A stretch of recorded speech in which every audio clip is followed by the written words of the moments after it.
graça é sem par.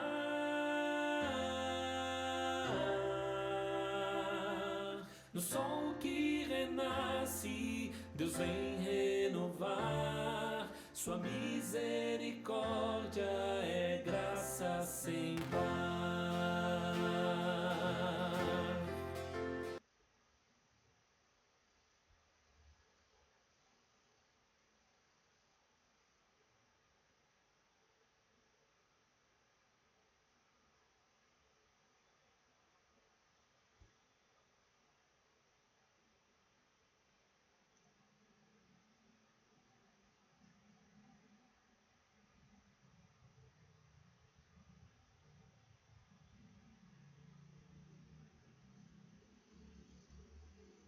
Boa noite, estamos aqui para fazer mais um vídeo, para o canal.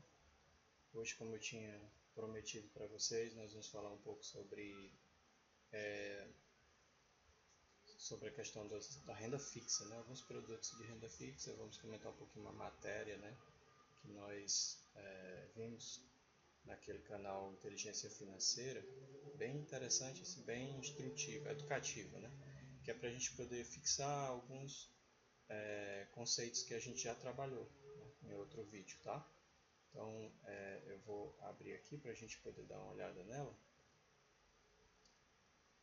Só um minutinho. Pronto, está em tela. Então essa matéria é rentabilidade de 1% ao mês no canal Inteligência Financeira. Deve ser objetivo? A questão é que ele trata esse assunto falando um pouco sobre índices de referência, que são os benchmarks. E aí eu trouxe para vocês isso aqui, para vocês lembrarem que nós já tratamos de alguns índices de referência, voltados para quê? Para renda fixa. Nós falamos do CDI, nós falamos da Selic, e aqui não está citado, mas também falamos do IPCA. Mas existem vários índices de referência, vários benchmarks. Por exemplo, você tem o IBOV, que é o Ibovespa, esse é bem conhecido. Você tem o IDIV, que é o índice de dividendos. Você tem o IFIX, que é para os fundos de investimento imobiliário. No caso da renda fixa, você ainda vai ter aqueles atrelados aos títulos públicos federais. Desculpa. O IMAB, está voltado mais para as NTNs-Bs, são aqueles pós-fixados com juros semestrais. Você tem o IRFM, que está voltado para a renda fixa de mercado, mas são títulos pré-fixados, ou seja, o percentual já é garantido no início, a rentabilidade você já conhece no início. Então, só lembrando a vocês os conceitos. Primeiro conceito que a gente pode extrair dessa matéria, que a gente tem que buscar ler sempre para ir fixando, é índices de referência, ou benchmarks. Tá? Então, qual é o benchmark dessa aplicação? Quando você vai conversar com um gerente ou com o corretor, qual é o benchmark dessa aplicação? Para que você possa, diante da resposta dele, entender se ele vai estar num campo de conhecimento seu de uma rentabilidade acumulada de 12 meses, por exemplo. E você pode fazer alguma análise comparativa com algum outro índice de referência. Tá? Então, esse aqui é o primeiro ponto. Nós já vimos, nós já tratamos, bem importante que a gente possa ver que não foi algo que a gente falou solto no ar, na verdade, já levando em consideração o que você encontra no mercado, de discussões. Olha que importante aqui, a questão dos 12 meses que eu acabei de citar, aqui. Para dar uma ideia dos retornos nominais em 2023, de ativos de renda fixa, ele faz um comparativo. O IRFM, aquele de títulos pré-fixados, títulos públicos pré-fixados, foi 16,5%. O dos títulos públicos NTN-B, com juros semestrais 16,1%, CDI 13%, poupança 8,03%. Importante dizer, quando ele fala dessas rentabilidades dos últimos 12 meses ou de um período, isso não quer dizer que elas vão se repetir. A outra coisa a lembrar aqui é que nesse período a taxa Selic era 13,75%. Você tem aqui um CDI em torno de 13%. Tá? Ela foi subindo ao longo do ano e terminou esse ano 2023 a 13,75%. E aí foi caindo agora em 2024 e está em 10,5%. Outro conceito importante que a gente estudou, o conceito de taxa equivalente. Aí ele vai tratar aqui, ó, olha, se eu quero 1% ao mês, isso quer dizer que eu estou buscando que percentual de rentabilidade anual? E ele vai fazer aquele cálculo que nós fizemos, 1 mais a taxa elevado a que eu quero pelo que eu tenho. E aí ele chegou aqui nos 12,68% ao ano, tá vendo? 1% ao mês equivale a 12,68% ao ano. Ele ainda faz outras equivalências, né, com 2% e 3% também, mas o que para nós o importante é relembrar o conceito, taxa equivalente. Então a gente vai buscar na taxa, a taxa normalmente para negociar, eles normalmente vão nos dar uma taxa anual. E aí você tem que saber transpor essa taxa de anual para mensal, ou seja, seria a taxa equivalente. Se eu recebo ela anual, eu quero um mês, então vai ser o que eu quero 1 pelo que eu tenho 12, né, no meu exponente, meu exponencial, desculpa. Ok? E aí ele vai falar sobre a questão dos títulos existentes no mercado. Aí você tem os CRIs, os CRAs, as debêntures, LCAs, LCIs, os CDBs, os títulos de tesouro, né? E tudo isso aqui tem em comum, ou não, né? Se eles são ou não garantidos pelo que acho que a gente não chegou a citar, que se chama Fundo Garantidor de Crédito. Tá? E aí eu vou falar nele agora um pouco, que é o seguinte, esse Fundo Garantidor de Crédito ele é como se fosse um seguro. Tá? Você não paga um prêmio para ter direito a ele, mas ele te garante um capital segurado de até 250 mil por CPF por instituição financeira. Tá? Então, todos os títulos estão segurados? Não.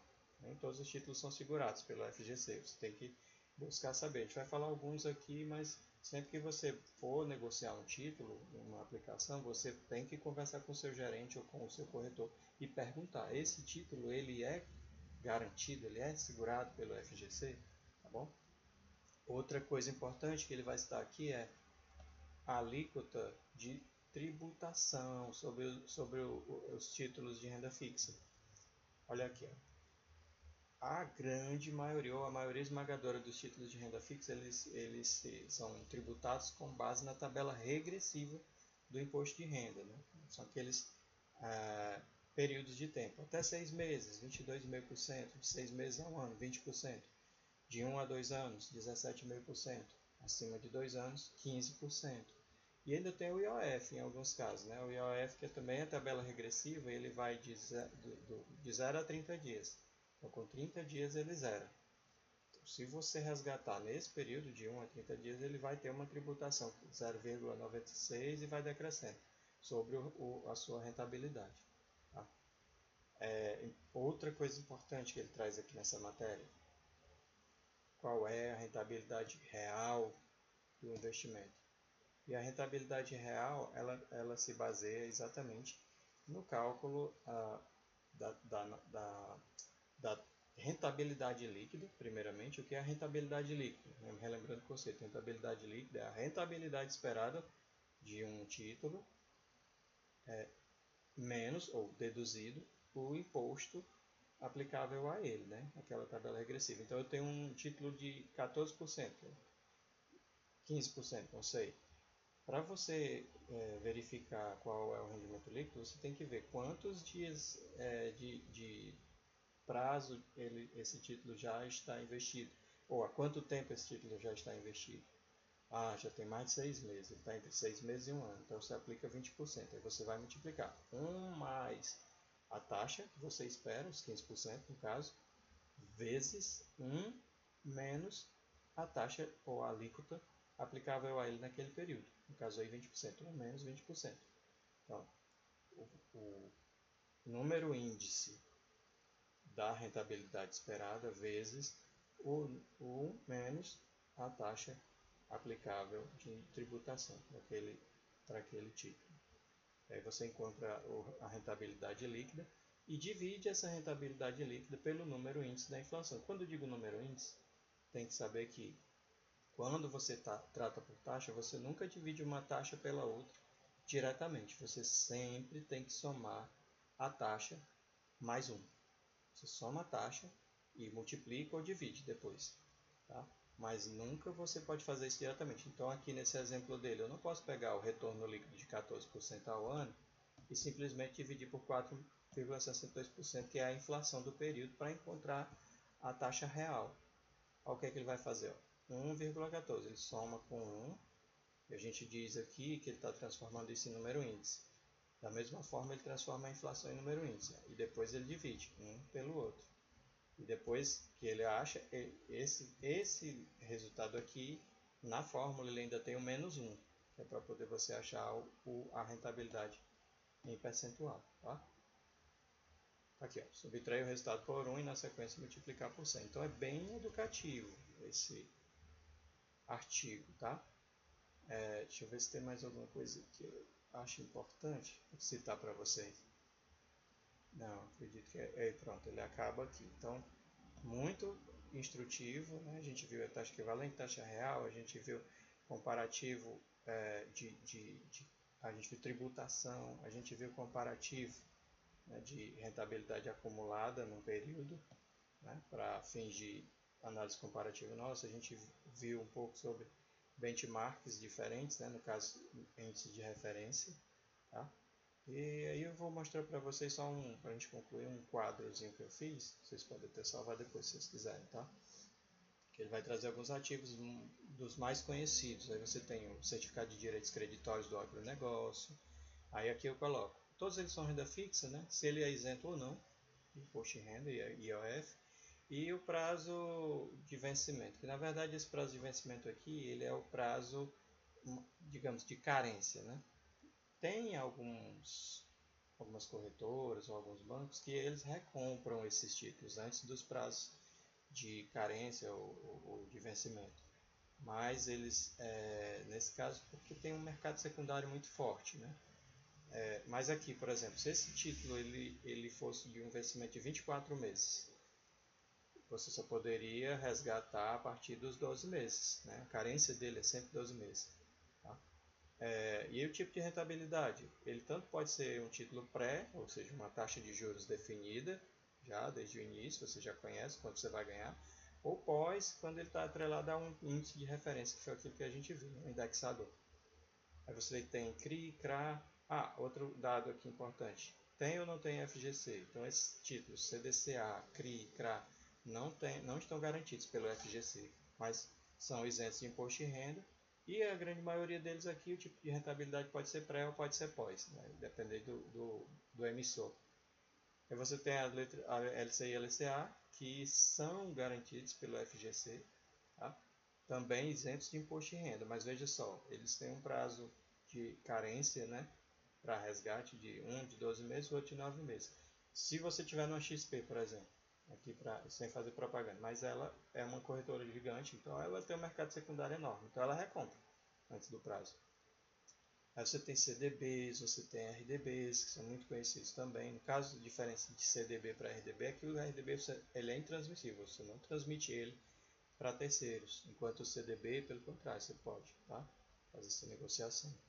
E as letra do Tesouro Nacional, nota do Tesouro Nacional, letras financeiras do Tesouro, nenhuma delas é garantida pelo FGC, porque todas elas já são garantidas pelo governo federal. Então, não precisa de outro tipo de garantia, né? Ele já é uma taxa livre de risco considerado, tá? Então, do CDB para baixo, você vê que todos eles estão dentro da cobrança de tributos por tabela regressiva. No caso, imposto de renda, e aqui no CDB e RDB também é IOF. Né? No caso do Tesouro, o imposto de renda, tá? Na tabela regressiva. E aí o que vai variar, eu até coloquei aqui, o LTN, você vai lá no site do Tesouro Direto, você vai achar Tesouro Prefixado, o nome do produto. NTNB, que é que paga juros semestrais, você vai achar com Tesouro IPCA+, com juros semestrais ou sem juros semestrais. A NTNF, você vai achar como Tesouro Nacional Prefixado. E a LFT, você vai achar, ou Letra Financeira do Tesouro, você vai achar como Tesouro Selic, tá? Esses daqui, ó, eles não têm prazo de vencimento. A liquidez deles, no caso do Tesouro, é uma liquidez diária, tá bom? Eu acho que era isso, né, por hoje que gostaria de trazer para vocês. Acho que é importante que vocês leiam, procurem estar lendo artigos, todo dia pelo menos um artigo. É importante vocês buscarem ler, tá? Para acostumar a mente de vocês a esses termos, para na hora de uma negociação com o banco ou com corretora, você saber se colocar também, e ficar claro o que você está procurando, o que você está buscando, o que você está negociando, tá bom? Então, pessoal, era isso. Agradeço demais vocês. Se agires bem, não é certo? Que serás aceito.